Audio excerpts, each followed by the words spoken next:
Hello, everybody. My name is Beckwith, Paul Beckwith, and what I want to talk about today is the global water cycle. The global hydrological cycle is being severely disrupted, of course, by the incredible warming that we've experienced over the last few years. You know, water is a huge part of how energy is transferred around the planet. So the solar energy obviously heats up water. When it is absorbed inside the water, it heats it up and it causes evaporation. More heat, more energy, higher temperature, more evaporation of water. That water vapor, which is a gas, then starts to rise up in the atmosphere via convection, and it contains a lot of energy, right? That energy to evaporate the water is embodied in the gas, the water vapor gas. And then as it rises upward in the atmosphere by convection, and it's also more buoyant than the surrounding air, because people don't think it would weigh more, right? Water vapor in the air, but it's lighter than the surrounding air, which is composed mostly of nitrogen and oxygen, which of course are heavier molecules, N2O2 versus H2O, much lighter, right? Nitrogen, atomic number 15, N2 is 30 molecular weight, oxygen 16 atomic number, molecular weight of 32. Water is just H2O, that's 18 molecular weight, it's a lot lighter. So it rises, that water vapor rises up and condenses. And when it condenses, that phase transition releases a lot of energy. Meteorologists call it CAPE, convective available potential energy. But it's there and it supercharges storms. And it can lead to torrential rains and massive flooding, or in the places where it doesn't occur, it's not common, you get heat waves and droughts. Okay, so the whole hydrological cycle, the water cycle, is being greatly amplified. And I'm going to talk about it a little bit here because a new report came out by the World Meteorological Organization, WMO, their yearly update. I think it's the fourth year that they've done this on the global water resources is how they call it. And also there's a new paper that uses the GRACE satellite sensors, gravity anomaly sensors, which 3 satellites that fly in tandem, and they can very accurately measure things like the amount of water. They detect gravitational anomalies or little changes to the gravitational forces. So, water on the surface acts quite differently than just the soil, and that can be detected. Those density differences can be detected by these satellites. So there's a paper out on that. And it's no surprise we're greatly amplifying the hydrological cycle. So let's look at some of these details. But I want to start with this map illustration is by the U.S. Geological Survey Service, and it's in a paper here in Nature Water, changing intensity of hydroclimatic extreme events is revealed by GRACE and GRACE FO. GRACE is the original constellation, and then GRACE FO is a more sensitive one. So this paper is from a few years ago, but I love the map, which is why I'm showing it to you. So distortion of the water cycle, particularly of its extremes, extreme droughts, and they call it pluvials. So, instead of torrential rains leading to flooding, they call it pluvials, droughts and pluvials, very, very wet periods, will be among the most conspicuous consequences of climate change. This is what we really notice, living on the surface of the earth. So they use a novel approach. They looked at the terrestrial water storage measured by gravitational sensors on these satellites, the GRACE and GRACE FO satellites. They characterized 1,056 extreme events during 2002 to 2021. So they looked, when there was an extreme event, torrential rains leading to flooding, they could detect that on the satellite, or when there was heat waves and ongoing droughts, they could detect the decreasing groundwater. Okay, and they say dwarfing all these events was an ongoing pluvial. It engulfed Central Africa. It started in 2019. I think I'll show you the data, and it looks like it's still continuing today. The total intensity of the extreme events, how severe they were, strongly correlated with global mean temperature, right? Much more so than the El Nino, the ENSO, or other climate indicators. So continual warming of the planet is causing more frequent, more severe, longer, and larger droughts and pluvials. Now, they don't mention the jet stream, but you're well aware from my previous videos and works that the jet stream distortions are leading to these stuck weather patterns, these blocking weather patterns, which are wreaking havoc on the surface of the earth, on us. They found that 3 regions had the ratio of wet to dry extreme events actually decreased, so more dry extreme events, heat waves, but 2 regions, including sub-Saharan Africa, where it was a lot wetter. So this all comes out in the report that I'm about to show you, but the key thing about this paper is this illustration here, which is excellent. So the water cycle. So we can start in the atmosphere. We've got atmospheric moisture over the ocean. It's transported in clouds, and it can fall as rainfall. It transports moisture, and you get these precipitation events over the ocean, freshening the surface water underneath. You get evaporation of the water in the ocean, putting more water vapor up into the atmosphere, ocean circulation, mixing and moving water. Of course, there's more evaporation from warmer water than colder water. And then we have the ocean, the different layers, the ocean surface, the mixed zone, and the deep water zone. We have atmospheric moisture over land, and we get precipitation over land. And of course, if it's on slopes, it can lead to increased numbers of landslides. We're seeing landslides way up. The October 2025 edition of Scientific American I just picked up at my local drugstore. It's got a whole article on landslides and how landslides are taking off around the world because of all this torrential rain, loosening, at ground on slope. So landslides are way up. There's runoff here. You can get stream flows to closed basins, and you can get these salty lakes. Most of the lakes, of course, are freshwater. There's rivers and creeks and streams running the water off. There's brackish water on coastlines, right? If you get inundation of seawater, it's brackish. It's got some salt content. Water is, of course, there's domestic water use here, urban runoff, municipal water use in cities. Rivers are vital, and the little tributaries feeding the rivers. And, up high we have, of course, the ice sheets and the glaciers, and the snowpack. There's precipitation. When it's high up, it's in snow, and then it's stored in the glaciers. And, as the snowpack builds up over years, you get snow melt, you get snow covering the surface, changing the albedo, right? The albedo is a big deal. Reservoirs here, the water running down. This is a flatter area. Agriculture and agricultural water use is big. Grazing water use, and then you get water evaporating, right? Evapotranspiration, the water contained within plants, goes through the stomata and goes into the air at night when the plants aren't photosynthesizing.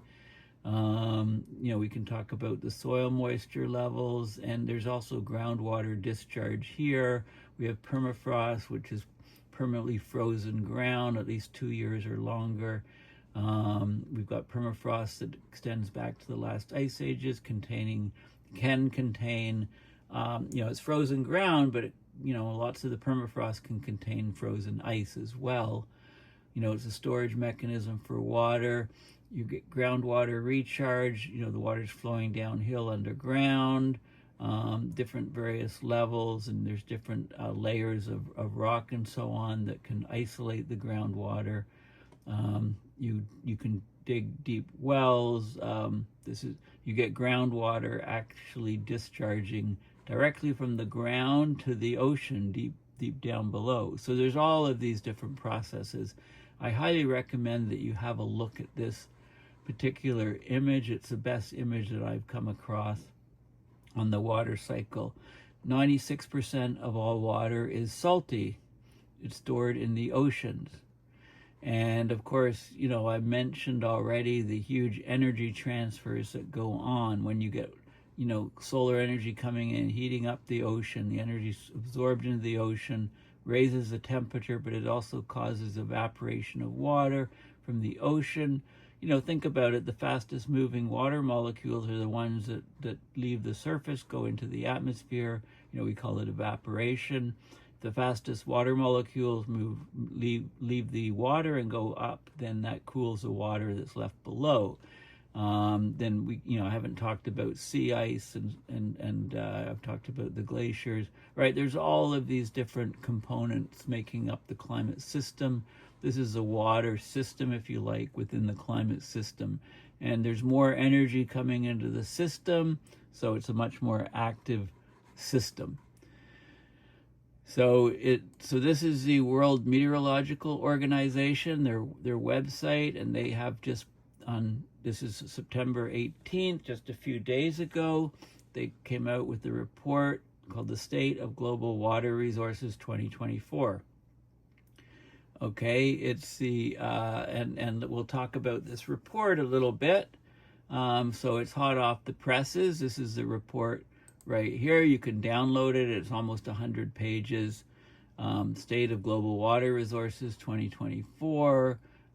This is a website where you can download it by just clicking on the PDF. And so this is some of the highlights of the report, which I'll show you first before I go through in the report. So the key messages are there's cascading impacts from climate change. Often there's too much water in some places and there's too little water in other places. Only 1/3 of river basins around the planet had so-called normal conditions. Everywhere else, 2/3 were abnormal, either too wet, too dry, too much water, too little water. All glacier regions worldwide reported losses due to melting. That's been very severe for 3 straight years. No surprise, since we set temperature records in 2024, 2023. This report calls for more monitoring and data sharing. Well, I haven't seen a scientific report yet that doesn't call for more monitoring and data sharing. Okay, so we've had an extraordinary year water-wise in 2024, shaped by record heat, climate extremes, widespread water-related impacts. Global surface temperatures reached, according to their numbers, 1.55. Other groups say 1.6 or 1.7, even for specific months, above pre-industrial. 2024 was the hottest year in the 175-year observational record. Strong El Niño conditions at the start of the year amplified drought in South America, Southern Africa. Other regions faced flooding. Okay, so across the water cycle, extremes were evident. Rivers, reservoirs, lakes, groundwater, and glaciers all showed significant departures from normal. Parts of Africa, Europe, and Asia were inundated by flooding. South America and South Africa had severe drought. Glaciers had record ice loss, adding to sea level rise. We had widespread human and economic costs. Okay, so this is a really good group, the WMO, World Meteorological Organization. I talked about their report recently called in BAMS, the Bulletin of the American Meteorological Society. that extensive, multi-hundreds of page report. I talked about that a few months ago. This is specifically on water. So 60% of rivers globally had too much or too little water. We've 2024, 6th year in a row, showing an erratic hydrological cycle. I think it's gone out. That's exceptionally erratic. It's been erratic and variable before then, of course. 2024 overall, dry and hot, but there were various regional patterns, right? Certain areas suffered severe drought, others endured multiple floods. So basically the climate disruption or chaos or whiplashing is significantly worsening under accelerated climate change. Okay, some of the other things, this is the 4th year of they've done this, the WMO has done this State of the Global Water Resources report. So they keep making it more detailed, more comprehensive. There's new information on lakes, reservoirs, precipitation, water quality, and I'll go through some of the data on this. So it's an important report. It sort of gives a status quo of where we are. One of the ideas is to create these early warning systems for people, and there's a lot of different people that are groups that are backing this sort of thing. This is a schematic that they have, and I showed a much more detailed one. This is simplified. Maybe some people will prefer this one. Okay, so let's have a look. I'll give all the links, and you can download the report and have a look at it. So let's have a look at some of the things that it's saying. I'm just going to go, and let's just go and look at the data, some of the maps and so on. But I mean, it is quite extensive. It talks about the backdrop, sort of gives an overview of the climate in the introduction. Then it talks about river discharges, flow rates of rivers, seasonal flow rates of rivers, global averages, etc. Reservoirs, water storage, inflow and storage levels, and then lakes, the lake levels, lake water temperatures, then information on groundwater levels and soil moisture, the observed soil moisture and modeled soil moisture, and how the soil moisture globally is decreasing, evapotranspiration rates from plants. Of course, if the plants are under stress and suffering, these rates will decrease.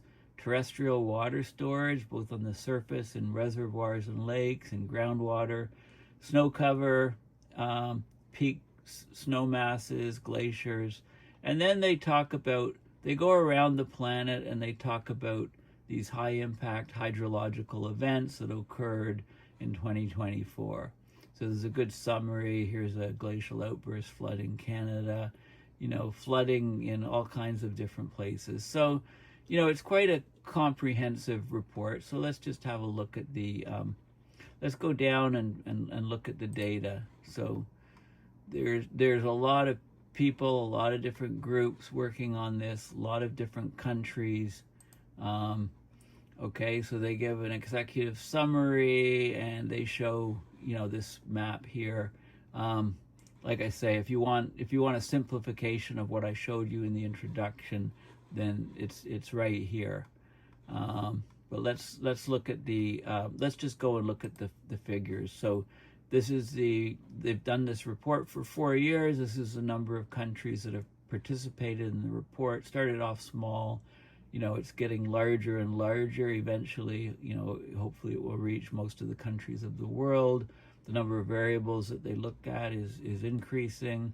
They looked at number of stations, for example, for river discharge. It went from this is up to, it's 2,000.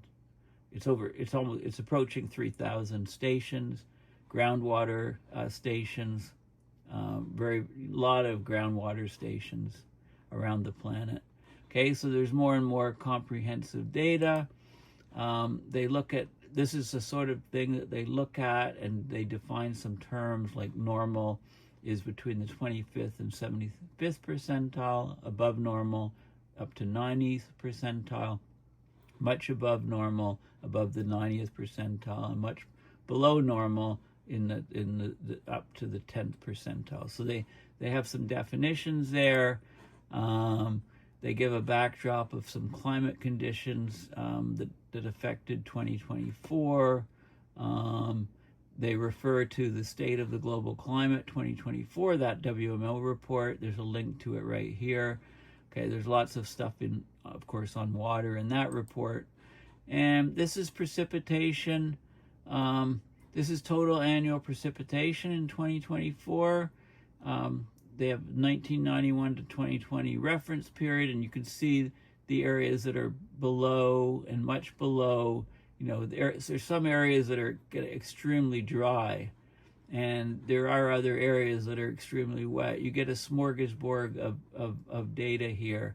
And even within continents, you know, there's a lot of, you know, even though it's super dry here, it's super wet here and so on. You get a lot of contrast between different areas depending on circulation patterns. And then they give a breakdown for December, January, February, March, April, May, and so on. So 3 months period. So, you know, if you're here, you could pick a region and you can say, look, well, yeah, this has been in drought all year. Some areas have switched. You know, so here in Europe, quite wet here. You know, then kind of normalish and even a bit dryish in some places. So a lot of good data. This is global precipitation. This is the drought index. Okay, so the drought index being so red, orange, and red is drier than normal. The blues are wetter than normal, and that you can rate things based on a drought index, and they do it over 3 month periods as well. Then they have data on river discharges. So this is the river discharges, and for 2024 compared to other periods. And you can see, much below is the browns, much above and much above is the blues. So you can see there's a lot of variation across the planet. Okay, it's not like temperature, which is, generally much warmer in most places across the planet. There's a lot more variability in the hydrological cycles. Often you may have heard the phrase wet areas get wetter, dry areas get drier. They divide it into different continents here. And this is world river discharge, below and much below, again, the browns and the, sort of reddish, different shades of brown mostly, and then the blues is above normal. So there's a lot of variability, but the extremes are getting larger. The distribution of normal versus really wet, really dry, right? It looks similar. Areas are, so area, if you, it looks like all of these super wet areas could cancel out most of the super dry areas and you get normal. Anyway, what's happening under climate change is that the extremes are getting the extremes of both very wet or pluvial and very dry, drought are both increasing, right? Climate change is making these guys here much larger compared, and it's squeezing in the normal situation is basically what's going on. Reservoirs, no surprise here. Reservoirs in the drought and dry areas and hot areas are much below or below normal, and then in some of the areas they're much above normal. Okay, this is reservoir storage. Lakes, you can go to look at lake levels. So lake levels, much below normal are the browns, above are the blues. And then you can go to temperature. These are lake temperature anomalies in the winter and in the summer. So look, across much of the planet, in the summer, the lake temperatures are much above normal temperatures. So there'll be more evaporation from them. In the winter, it's the lower latitude ones are much above in temperature, and some of the other ones up higher have negative anomalies in temperature. That's interesting, actually. That's just in the winter. Groundwater levels, percentage of wells by groundwater level, so much below. So groundwater levels in wells and things much below, much above. So interestingly, look at down in parts of Europe, much the groundwater is much above or much above. So weather extreme, and here this is more finer data, showing mean groundwater levels expressed as anomalies. So huge mishmash here in India, but look at this region, right? A lot of groundwater, high above normal, really above normal in major parts of Europe, and then other parts have the droughts with dropping and water levels. And then there's soil moisture, and they do this is on a month-to-month basis of soil moisture. Again, the darker the browns, the more dire the situation is. Very, very dry soils, and then you have areas where the soils are wetter and so on. Okay, evapotranspiration from vegetation, seasonal actual evapotranspiration expressed as anomalies. So some areas it's much higher, other areas much lower. Again, the mishmash of data. And terrestrial water storage. This is the satellite gravimetry. It's a remote sensing based method. It's the GRACE, and the GRACE FO is the GRACE follow-on satellites to replace the GRACE. So you can observe all large-scale mass changes on and below the Earth's surface with these satellites, very sensitive gravity detectors, because it sets up an interferometer array with 3 satellites. So you can see water storage changes, including in surface water, soil moisture, groundwater, snow, and ice. Okay, using the GRACE anomaly satellite. So you can come up with a terrestrial water storage index, and you can see that it's low in a lot of areas, but here it's above and much above in parts of mid-Africa, northern Australia, and various parts in Asia. But in general, it's much below normal terrestrial water storage. Snow cover and glaciers. Well, this is snow water equivalent. Down, this is much below in the brown areas, above as you go to northern areas. This is just in the northern hemisphere, it shows it. And then the ranking, another way of looking at it, seasonal peak snow mass. And then you can look at the glaciers, and there's no surprise here, the global glaciers.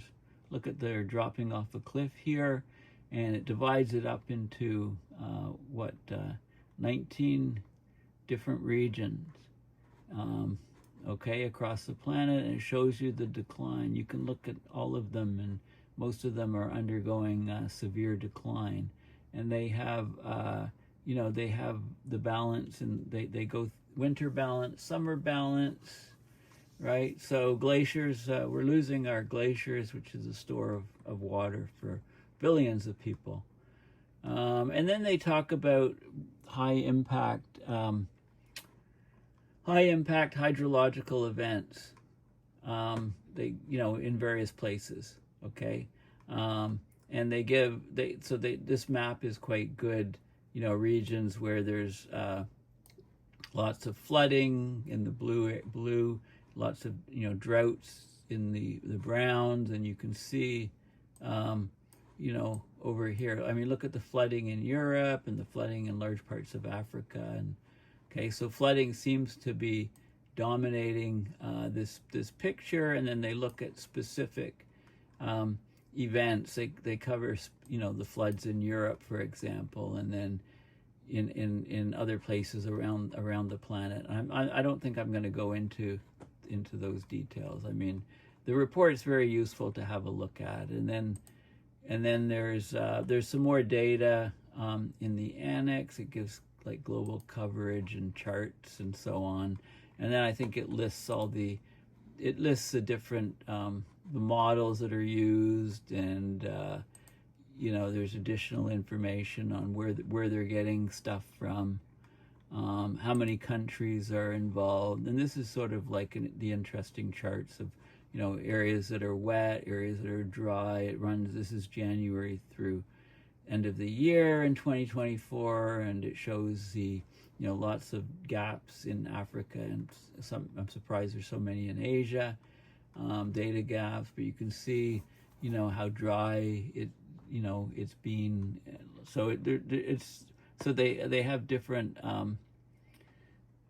data, ways of putting the data in. These are all in the appendix. There's loads more stuff in the appendix, more figures about where the stations are, and I think it it's well referenced, and it gives the it talks. These are all the references, but electrical conductivity at different, of course, if it's wet, that's going to conduct electricity. If there's a lot of salts, that'll conduct it, and so on. So interesting. Anyway, lots of details on what they have in this report. So it's an excellent report put out by the WMO, and specifically about water. So I highly recommend you have a look at that.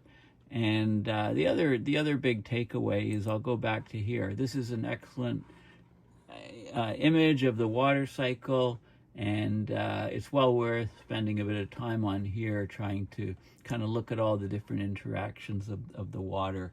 It's a vital part of the climate system. Anyway, thank you for listening. Please go to my website, paulbeckwith.net, paulbeckwith.net, and go over and donate to PayPal to support my research and videos. Or you can find me on Patreon, or just about any other social media platform. If you just search for my call name is mostly just Paul Beckwith, no spaces.